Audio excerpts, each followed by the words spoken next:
Hello guys, in this video I am going to show you how to apply filters to narrow down your search on the Perfume sClub application.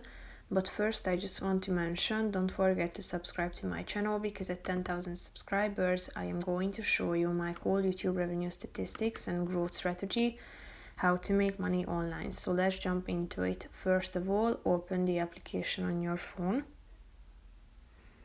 After that, you should tap on the home button down below in the left side corner and tap on the search bar at the top of the screen to type in a keyword or a brand or anything that will help you to search for a product.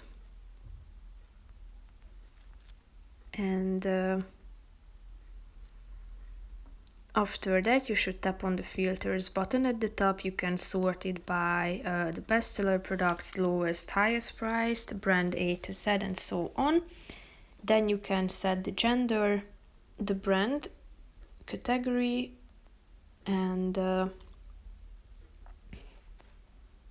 also the subcategory, and the price range can be set on this slide too.